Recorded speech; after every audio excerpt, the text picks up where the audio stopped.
इस्तीफों की झड़ी लगते ही झुकने लगी सरकार। सवर्ण समाज ने किया भारत बंद का ऐलान। नहीं थम रहा लोगों का गुस्सा, सड़कों पर हुजूम देख उड़ी बीजेपी नेताओं की नींद। कलराज मिश्र ने भी जताया यूजीसी का विरोध। बृजभूषण के बयानों ने किया दिल्ली तक को हैरान। क्या होगा इस बार यूजीसी का अंजाम?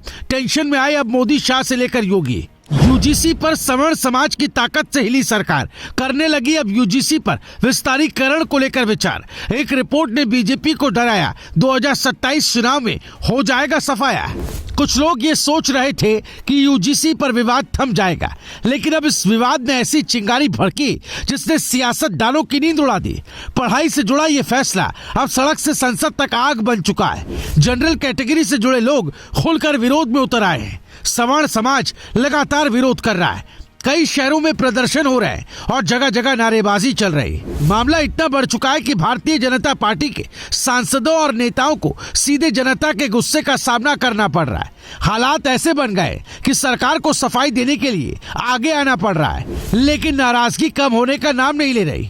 इस बीच करणी सेना समेत कई संगठनों ने 1 फरवरी को भारत बंद का ऐलान कर दिया। इस ऐलान के बाद सरकार की चिंता और बढ़ गई। बंद को लेकर बाजार से लेकर सड़कों तक तनाव का माहौल बनता दिख रहा है। सरकार के लिए यह मुद्दा इसलिए भी संवेदनशील है क्योंकि आगे चुनाव है और सवर्ण समाज खुलकर नाराज नजर आ रहा है। इसी दबाव के चलते शिक्षा मंत्रालय में लगातार बैठकें चल रही हैं। सूत्रों के मुताबिक हर पहलू पर चर्चा हो रही है और ये समझने की कोशिश की जा रही है कि विरोध की असली वजह क्या है और लोगों की आशंकाओं को कैसे दूर किया जाए। खबर है कि इस मामले में सरकार का कहना है कि यूजीसी के नए भेदभाव विरोधी नियम किसी भी वर्ग के खिलाफ नहीं। अधिकारियों के मुताबिक इन नियमों का मकसद छात्रों और टीचर्स को समान अधिकार देना है। जांच समितियों में हर वर्ग के लोगों को शामिल करने की बात कही जा रही है ताकि किसी तरह का पक्षपात ना हो।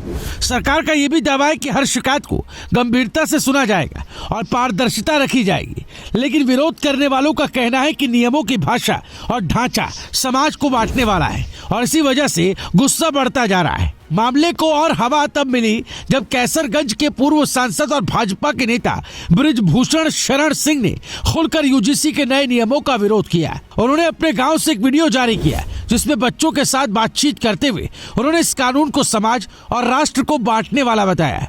बृजभूषण ने कहा कि बच्चे बिना किसी कानून के साथ खेलते, खाते पीते और यही सनातन परंपरा है। उन्होंने साफ कहा कि वो इस कानून के पूरी तरह खिलाफ है और जरूरत पड़ी तो आंदोलन होगा जिसमें केवल क्षत्रिय नहीं बल्कि सनातन मानने वाले सभी लोग शामिल होंगे। इसी लाइन पर पूर्व राज्यपाल कलराज मिश्र भी सामने आए। उन्होंने यूजीसी के नए नियमों को संविधान विरोधी बताया और कहा कि अगर 2047 तक विकसित भारत बनाना है तो ऐसे नियम खत्म करने होंगे। उनका कहना था कि इस नियम से भेदभाव बढ़ेगा और हालात और खराब होंगे। उन्होंने ये भी कहा कि किसी भी छात्र के साथ अगर अभद्र व्यवहार होता है तो उसे शिकायत का अधिकार मिलना चाहिए, लेकिन कानून ऐसा नहीं होना चाहिए जो समाज में डर और दूरी पैदा करे। इस पूरे विवाद के बीच बीजेपी के लिए मुश्किलें और बढ़ गई। कई नेताओं के इस्तीफे सामने आ चुके जिससे सियासी हलचल तेज हो गई। सवर्ण समाज खुलकर सड़क पर है और भारत बंद का ऐलान सरकार के लिए खतरे की घंटी बन चुका है। रिपोर्ट्स की माने तो पार्टी के भीतर भी चिंता बढ़ रही है कि अगर समय रहते इस मुद्दे को नहीं संभाला गया तो 2027 के चुनाव में इसका बड़ा नुकसान हो सकता है। अब सवाल यही कि क्या सरकार यूजीसी के नियमों में बदलाव करेगी या फिर विरोध की यह आग और तेज होगी। देश की निगाहें अब इसी फैसले पर टिकी हैं। Bureau report, news live TV.